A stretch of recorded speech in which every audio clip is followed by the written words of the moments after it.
How churches started using grape juice for communion. For nearly 2,000 years, one thing in the Christian church was nearly universal. Communion meant wine. From the catacombs of Rome to the great cathedrals of Europe, from the humblest parish church to the most elaborate monastery, the cup of the Lord's Supper was filled with the fermented fruit of the vine. It was a tradition stretching back to the Last Supper itself, a practice deeply embedded in scripture, theology, and the very rhythm of Christian worship. But in the 1800s, this ancient and sacred tradition collided head-on with a powerful new social force, creating a crisis that threatened to tear congregations apart. A fiery movement declared alcohol a sin, a moral poison, forcing churches into an impossible choice between their holy sacraments and their ethical convictions. The solution wouldn't come from a council of bishops or a famed theologian. It wasn't debated in the hallowed halls of a seminary. Instead, it would emerge from the most unlikely of places: the kitchen of a Methodist dentist in a small New Jersey town. His experiment, inspired by a French scientist and driven by a troubled conscience, would not only change communion forever, but would also give birth to a global brand that sits in millions of cupboards today. This is the surprising and often misunderstood story of how grape juice ended up in the communion cup. To really get how radical this change was, you have to understand something. For over 1,800 years, using wine in communion wasn't a debate. It was a given. It was the assumed universal element for the sacrament. This practice was rooted directly in the accounts of the Last Supper, where Jesus shares a cup with his disciples, calling it the fruit of the vine. That setting, the Jewish Passover meal, traditionally included several cups of wine. So, the early church, born from this context, naturally continued the practice. The Apostle Paul, in his letters to the church in Corinth, even scolds some members for getting drunk from the commune wine.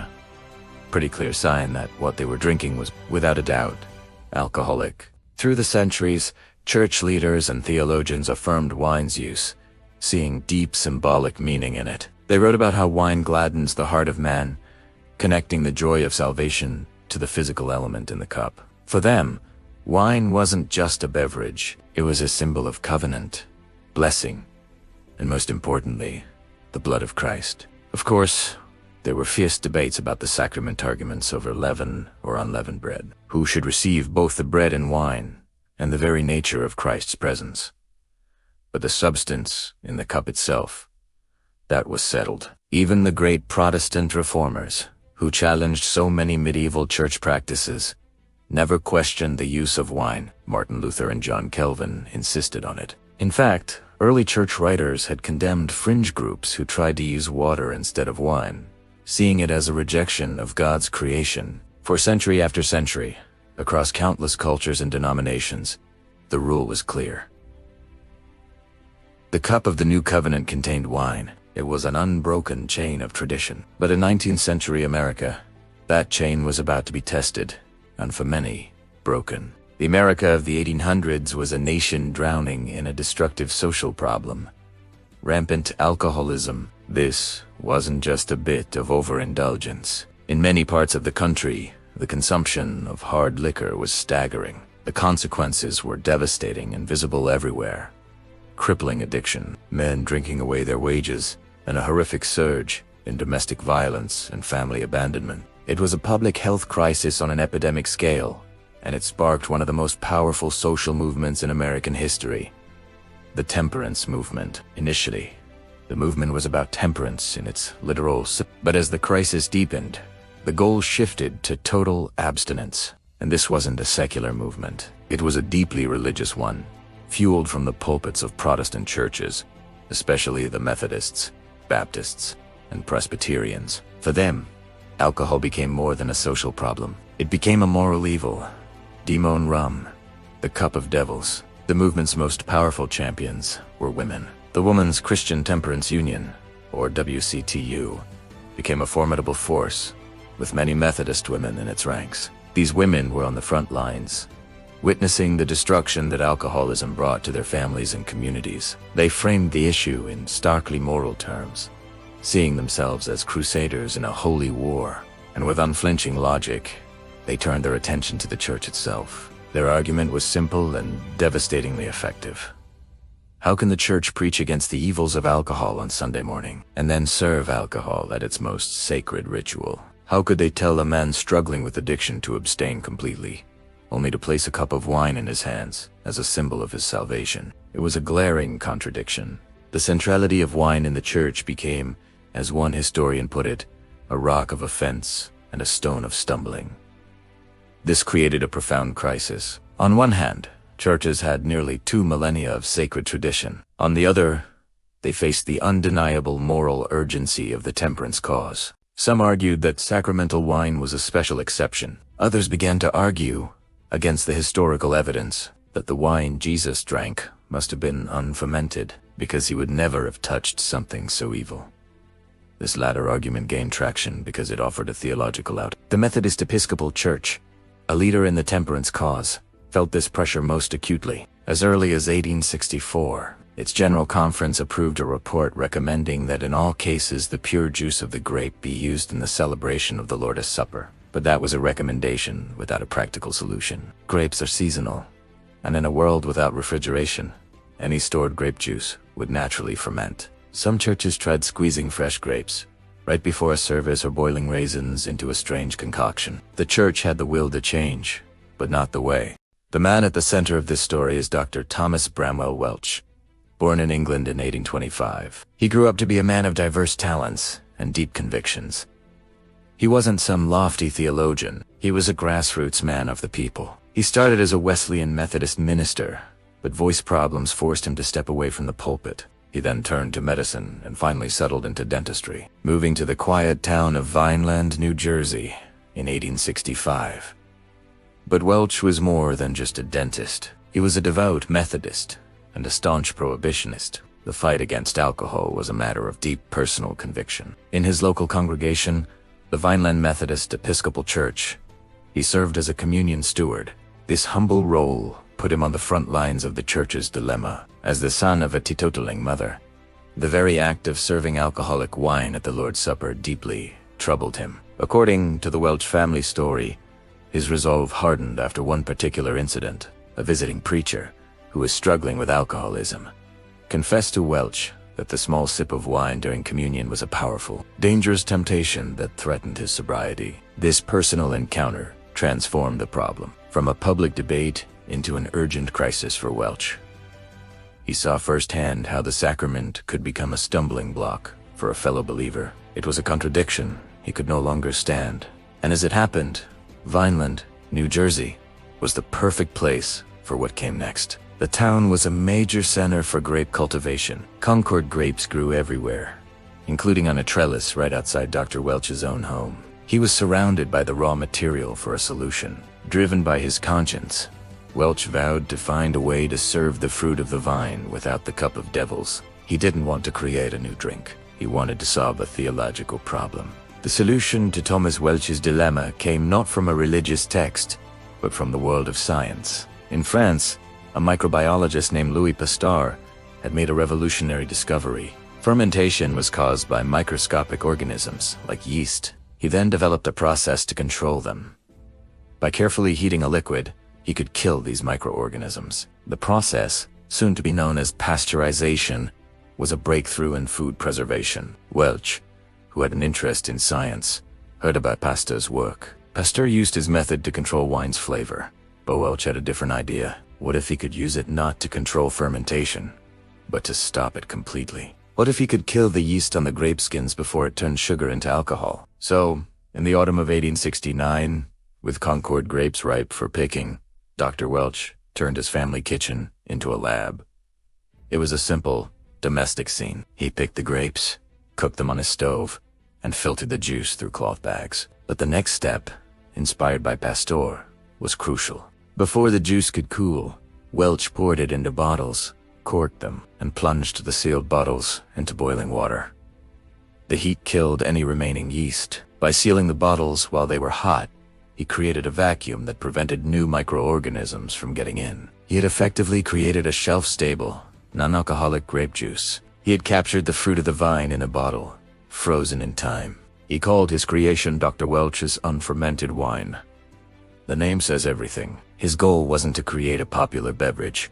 but a substitute for sacramental wine. He believed he had finally solved the Methodist Church's problem. He started marketing it directly to churches, thinking they were all just waiting for this exact solution. He had the product, but he was about to learn that having a solution and selling it are two very different things.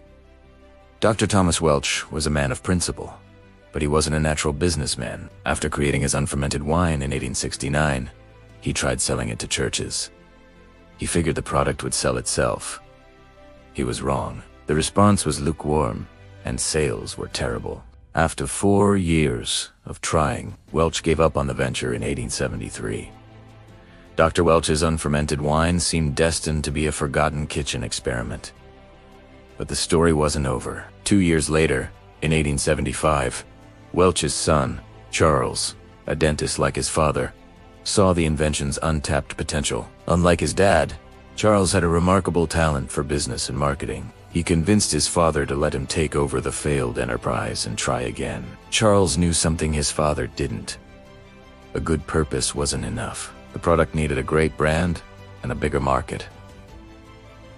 Charles made 2 brilliant changes. First, he rebranded the product. He dropped Dr. Welch's unfermented wine, which was clunky and still tied it to the alcohol debate. In 1890, he gave it a new name. Simple, wholesome, and completely separate from the controversy, Dr. Welch's grape juice. It was no longer a substitute for something else. It was its own thing. Second, Charles dramatically expanded the vision. His father saw 1 customer. The church, Charles saw millions. He began marketing grape juice, not just for communion, but as a healthy, family-friendly, all-purpose drink. He promoted it as a health tonic that could supposedly help with various ailments. He advertised it as a sophisticated beverage for any social gathering where alcohol was unwelcome. He wasn't just selling a drink, he was selling a lifestyle. Charles Welch didn't just inherit an invention, he was about to create a market. The moment that launched Welch's grape juice from a niche product to a national name came in 1893 at the Chicago World's Fair. This was a massive spectacle that attracted millions of visitors. Charles Welch, a natural promoter, secured a booth and gave out thousands of free samples. For many Americans, it was their first taste of the sweet non-alcoholic beverage, and they loved it. Orders started pouring in, and the company's future was secured. The success was so overwhelming that Charles quit dentistry to focus full-time on the business. Building on this momentum, Charles launched relentless and brilliant marketing campaigns. He advertised heavily in national magazines, with AD budgets reaching colossal sums for the time. One famous ad featured a young woman holding a glass of grape juice with the caption, "The lips that touch Welch are all that touch mine." He set up Welch's stands in Atlantic City and at countless state fairs, making his product inescapable. At the same time, he aggressively targeted the churches that were his father's original, elusive market. He offered free samples to congregations and published his own temperance-focused magazines. His ads spoke directly to their moral concerns, with one boldly declaring Welch's was the kind that was used in Galilee, containing not 1 particle of alcohol. This line was pure marketing genius. It reinforced the dubious argument that Jesus drank unfermented juice and positioned Welch's as the only authentic choice for a truly biblical communion. The strategy was a massive success. The company incorporated in 1897 and its sales skyrocketed. Charles had successfully intertwined his product with the largest social movement of the day. As his father later wrote, the invention was born out of a passion to serve God by helping his church give the fruit of the vine instead of the cup of devils. Charles took that passion and, with a healthy dose of commercial genius, turned it into an empire. The explosive success of Welch's was the final piece of the puzzle. The temperance movement created the demand. Thomas Welch's invention provided the supply, and now Charles Welch's marketing had made that supply everywhere. The stage was set for the great grape juice takeover. The Methodist Episcopal Church, which started it all, led the institutional charge. In 1880, the church's General Conference ruled that churches must at least offer an unfermented option. Then, in 1916, they took the final step, mandating the use of pure, unfermented juice of the grape for the Lord's Supper whenever practical. Other Protestant denominations quickly followed. The Northern Presbyterian Church concluded by 1895 that unfermented fruit of the vine fulfills every condition in the celebration of the sacrament. While they often left the final decision to individual churches, the cultural shift was clear. The combination of pressure from groups like the WCTU, the growing momentum toward national prohibition, and the marketing success of Welch's created an unstoppable force. For a huge swath of American Protestantism, grape juice became the new normal. This story shows how a single invention, born from a crisis of conscience, can change a tradition that's centuries old. It's a history that many of us see the results of every time we take communion. What does your church use? Wine or grape juice? Let us know in the comments below. And if you found this history fascinating, be sure to like this video and subscribe for more surprising stories from the past. From an ancient tradition rooted in the Passover meal through a fiery 19th century moral crisis to a dentist's kitten in New Jersey. The journey of the Communion Cup is a remarkable story of how faith, social change, and technology can intersect. What began as Thomas Welch's personal quest to solve a pastoral problem became, in the hands of his son Charles, a national brand and a cultural phenomenon. The Welch family's invention didn't just offer an alternative. It fundamentally reshaped the sacramental practice for millions of Christians, especially in the United States. Today, while many denominations have held to the historic practice of using wine and others offer both, the widespread use of grape juice stands as a direct and lasting legacy of the temperance movement, Passion, and the Welch family's ingenuity. It's as a reminder that even the most ancient rituals can be transformed by the pressures and innovations of a single pivotal generation.